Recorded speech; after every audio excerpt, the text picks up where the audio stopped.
അത്യന്തം ലാഘവത്തോടെ പ്രതികരിക്കാമെന്നതിൻ്റെ ഉദാഹരണമാണ് ബഹുമാനപ്പെട്ട ആരോഗ്യമന്ത്രിയുടെ മറുപടി. അദ്ദേഹം തുടങ്ങിയത് തന്നെ ഒരു ഭീകരാന്തരീക്ഷവും നിലനിൽക്കുന്നില്ല എന്ന് പറഞ്ഞുകൊണ്ടാണ്. അതിൻ്റെ ഭാഗമായി അദ്ദേഹം സമർത്ഥിക്കാൻ നോക്കിയ ഒരേ ഒരു പ്രശ്നം നിപ ബാധിച്ചയാൾ അതിൻ്റെ ഭാഗമായി മറ്റാരിലേക്കും രോഗം പടർന്നില്ല. അതൊരു നല്ല കാര്യം തന്നെയാണ്, ഒരു സംശയമില്ല. പക്ഷേ ആ ഘട്ടത്തിൽ കാണിച്ചിട്ടുള്ള ചെയ്തികൾ നിപ്പയെ പോലുള്ള ഒരു രോഗം വന്നാൽ സ്വീകരിക്കേണ്ട ചെയ്തികളായിരുന്നു. അതാണ് ഗൗരവമായി പരിശോധിക്കേണ്ട വിഷയം. ഇവിടെ ആരും മരണപ്പെട്ടില്ല, നല്ല കാര്യമാണ്. നിപ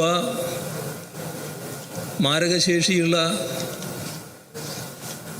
ഒരു രോഗമാണ് എന്നത് എല്ലാവർക്കും ബോധ്യമുള്ള കാര്യമാണ്. അത്തരമൊരു രോഗത്തിനൊരാൾ ഇരയായാൽ, അതൊരാളായാൽ തന്നെ അടിയന്തരമായുള്ള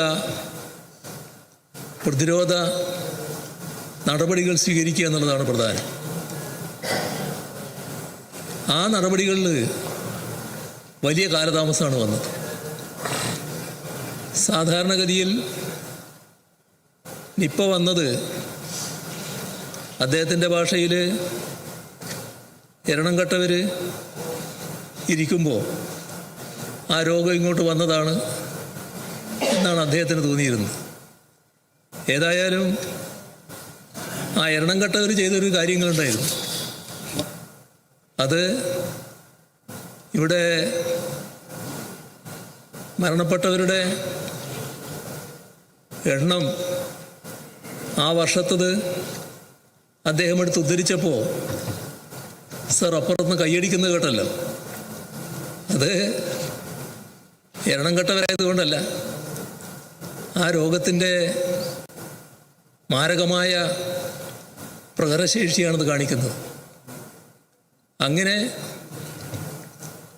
സംഭവിച്ചപ്പോൾ നാടാകെ പ്രതിരോധത്തിൻ്റെ ഭാഗമായി അണിനിരന്നിരുന്നു. തുടർന്ന് എല്ലാ ഘട്ടത്തിലും നാം സ്വീകരിച്ച പ്രതിരോധ നടപടികളുണ്ട്. ആ പ്രതിരോധ നടപടികൾ ഒരു ഘട്ടത്തിലും സർക്കാർ മാത്രമെന്ന നിലയിലായിരുന്നില്ല, എല്ലാവരും കൂടിയായിരുന്നു, എല്ലാവരും ചേർന്നുകൊണ്ടായിരുന്നു.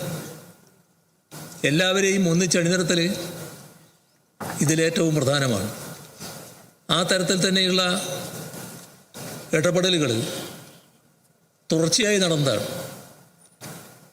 എപ്പോഴെല്ലാം നിപ ബാധയുണ്ടായോ ആ ഘട്ടത്തിലെല്ലാം ആ തരത്തിലുള്ള പ്രതിരോധ നടപടികളുണ്ടായിരുന്നു. സർ, അതിൽ ഒരു കാര്യങ്ങളെല്ലാം നമ്മുടെ ആരോഗ്യരംഗത്തുള്ള വിദഗ്ധരും അതിനെ സഹായിക്കേണ്ട മറ്റ് ഉദ്യോഗസ്ഥരുമെല്ലാം ചെയ്യും. എന്നാൽ അതിനെല്ലാം ഒരു ജാഗ്രത കൂട്ടാൻ, ഏകോപനം ഉറപ്പിക്കാൻ സർക്കാർ എന്ന നിലക്ക് നിർവഹിക്കേണ്ട ബാധ്യതയുണ്ട്. ആ ബാധ്യത ഏറ്റവും കൂടുതൽ നിർവഹിക്കേണ്ടത് ഇതുപോലൊരു രോഗമാകുമ്പോൾ ആരോഗ്യമന്ത്രി തന്നെയാണ്. കഴിഞ്ഞ കാലങ്ങളിലെല്ലാം എപ്പോഴൊക്കെ നിപ വന്നോ ആ ഘട്ടത്തിലെല്ലാം ആരോഗ്യമന്ത്രി തൊട്ടടുത്ത മണിക്കൂറാവില്ല, ചിലപ്പോൾ അവിടെ ഉണ്ടാവില്ലല്ലോ, ഇവിടുന്ന് അവിടെ എത്തേണ്ടി വരുമല്ലോ. എന്നാൽ ഇവിടുന്ന് എത്താനുള്ള ആ സമയം മാത്രം അവിടെ എത്തുകയും എല്ലാ പ്രവർത്തനങ്ങൾക്കും ഏകോപനം നടത്തുകയും എല്ലാറ്റിനെയും ഏകോപിപ്പിക്കാൻ ശ്രമിക്കുകയും ചെയ്തിട്ടുണ്ട്. സർ, ഇവിടെ എത്ര ദിവസം എടുത്തു ബഹുമാനായ ആരോഗ്യമന്ത്രി ഈ പറയുന്ന നിപ്പ ബാധിച്ച കോഴിക്കോടെത്താൻ? എന്തിനാണ് അത്രയും ദിവസമെടുത്തത്? അദ്ദേഹം ഉണ്ട് എന്ന് പറയുന്നത് ആ സമയം സ്ഥിരീകരിച്ചിട്ടില്ല. നമുക്കറിയാലോ അദ്ദേഹം കോഴിക്കോടുകാരനാണ്, ഇത് എല്ലാവർക്കും അറിയാലോ. അദ്ദേഹം കോഴിക്കോട് ഉണ്ടായിട്ടുണ്ടാവും, പക്ഷേ ആ സമയം സ്ഥിരീകരിച്ചിട്ടില്ല. സ്ഥിരീകരിച്ച സമയം അദ്ദേഹം ഇവിടെയാണ്. മറ്റെല്ലാം മാറ്റിവെച്ച് അവിടെ എത്തി കാര്യങ്ങൾക്ക് നേതൃത്വം കൊടുത്ത് എല്ലാവരെയും ഏകോപിപ്പിക്കാൻ ശ്രമിക്കണ്ടേ? ആ ശ്രമം ഉണ്ടായോ? എന്തുകൊണ്ടാണ് ഇല്ലാതിരുന്നത്? അപ്പോൾ സാധാരണഗതിയിൽ ചെയ്യേണ്ട കാര്യങ്ങൾ ചെയ്തില്ല എന്നത് നാം കാണണം. ഇവിടെ അദ്ദേഹം പറയുകയുണ്ടായി, ഭരണം മാറിയത് അറിയാത്ത ഉദ്യോഗസ്ഥരുണ്ട്, അവരുടെ കസേര ഒന്ന് മാറുന്നു മാത്രമേ ഉള്ളൂ. സർ, അത് ഇപ്പോഴെല്ലാവരും മനസ്സിലാക്കിയിട്ടുള്ള കാര്യമാണ്. സർ, കഴിഞ്ഞ മെയ് 18-നാണല്ലോ ഈ ഗവൺമെൻറ് അധികാരത്തിൽ വരുന്ന സത്യപ്രതിജ്ഞ നടന്നത്. സർ, സാധാരണഗതിയിൽ അതിനുശേഷമല്ലേ ഗവൺമെൻറ് ചെയ്യാൻ കഴിയും. അതിനുശേഷം ചെയ്യേണ്ട കാര്യങ്ങൾ അത് കൃത്യമായി ചെയ്തോ? അതാണ് പരിശോധിക്കേണ്ട കാര്യം. അദ്ദേഹം ആ കാര്യങ്ങൾ പറയുന്നതായി കണ്ടില്ല. സാധാരണ നിലക്ക് കാലവർഷത്തിന് മുൻപ് ചെയ്യേണ്ട പ്രതിരോധ പ്രവർത്തനമുണ്ട്. അദ്ദേഹം കാലവർഷത്തിന് മുൻപ് ചെയ്യേണ്ട പ്രതിരോധ പ്രവർത്തനങ്ങളുടെ കാലത്ത് അന്നിവിടെ അധികാരത്തിലുണ്ടായിരുന്ന LDF സർക്കാർ എന്ത് ചെയ്തു എന്ന് ചോദിക്കുന്നതായിട്ട് കേട്ടു. സർ, അന്ന് എല്ലാവർക്കും അറിയാം, നാം എല്ലാവരും തെരഞ്ഞെടുപ്പ് രംഗത്തായിരുന്നു. ആ ഘട്ടത്തിൽ പെരുമാറ്റച്ചട്ടം ബാധകമായതുമാണ്. ഒരു ഉദ്യോഗസ്ഥരെയും വിളിച്ചുകൂട്ടാൻ അധികാരമില്ല. ഇവിടെ ആ ഗവൺമെൻറ് ചെയ്യേണ്ട കാര്യങ്ങൾ കൃത്യമായി ചെയ്തിട്ടുണ്ട്. നിങ്ങളൊരു മാസത്തിൻ്റെ കണക്ക് പറഞ്ഞല്ലോ, ഒരു മാസം പറഞ്ഞല്ലോ. ആ മാസത്തിൽ യോഗം നടന്നിട്ടില്ലേ നോക്ക്. ആ മാസത്തിൽ യോഗം നടന്നിട്ടുണ്ടാവും. പക്ഷേ അതിനുശേഷം പിന്നീടുള്ള മാസങ്ങൾ, മാർച്ച്, ഏപ്രിൽ, എന്താ അവസ്ഥ? ആരെങ്കിലും വിളിക്കാൻ പറ്റുമോ ഗവൺമെൻറ്റിന്? അതുകൊണ്ടാണ് ഞാൻ പറഞ്ഞത്, തെരഞ്ഞെടുപ്പ് റിസൾട്ട് വന്നതിന് ശേഷമുള്ള തീയതി ഞാൻ പറഞ്ഞില്ല. മെയ് 18 അതിനുശേഷമുള്ളതാണ്. അതിനുശേഷം കാലവർഷത്തിന് മുൻപ് ചെയ്യേണ്ട പ്രതിരോധ പ്രവർത്തനങ്ങൾക്ക് കൃത്യമായി നേതൃത്വം കൊടുക്കാൻ ഗവൺമെൻറ് കഴിഞ്ഞോ?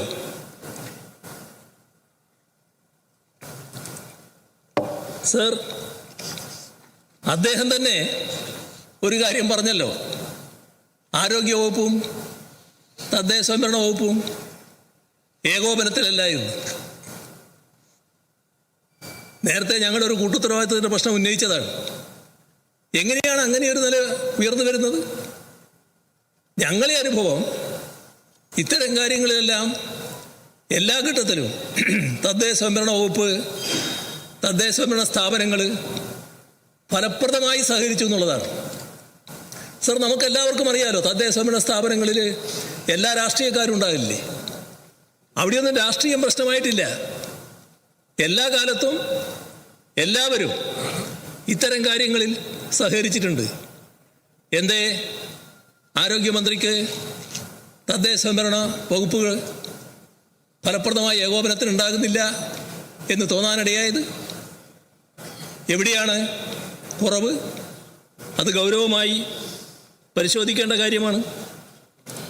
അതേപോലെ തന്നെ നാട്ടിൽ പകർച്ചവ്യാധികൾ തടയുന്നതിന് വേണ്ടി ഫലപ്രദമായി തദ്ദേശ ഭരണ സ്ഥാപനങ്ങളുടെ നേതൃത്വത്തിൽ ഫോഗിങ്ങും മറ്റും നടത്താറുണ്ടല്ലോ. എത്ര കണ്ട് നടന്നിപ്പോൾ? എത്ര കണ്ട് ഇടപെടലുണ്ടായി?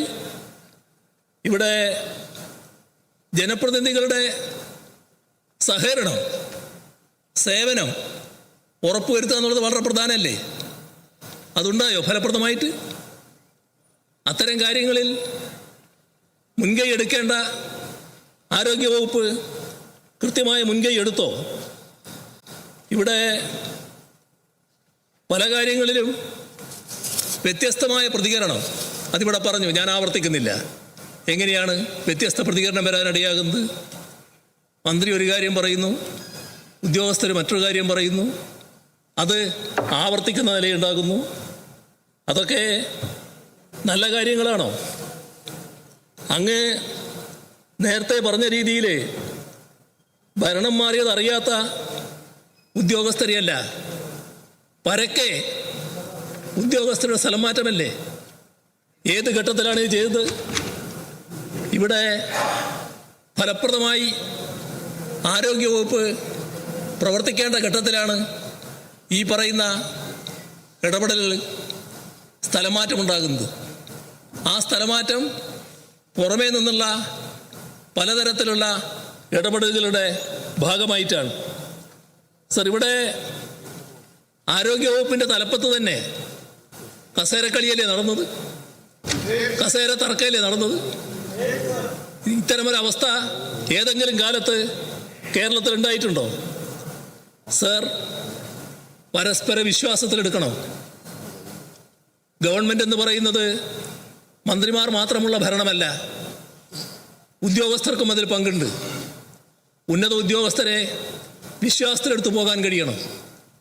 ആ നില നഷ്ടപ്പെട്ടിരിക്കുന്നു എന്നുള്ളതാണ് വന്നു ചേർന്നിട്ടുള്ളത്. സർ, ഇവിടെ മരുന്നിന് ക്ഷാമം ഉണ്ടാകുന്നു, ഡോക്ടർമാരുടെ സേവനം കൃത്യമായി ലഭിക്കാത്ത അവസ്ഥ വരുന്നു. അപ്പോഴാണല്ലോ ഒരു പ്രത്യേകത കണ്ടു. PSC റാങ്ക് ലിസ്റ്റെ പറ്റി പറഞ്ഞപ്പോൾ അപ്പുറത്ത് കൈയടിക്കുന്നതായിട്ട് കണ്ടു. ആ കൈയടിയും ഈ കഴിയും രണ്ടാ.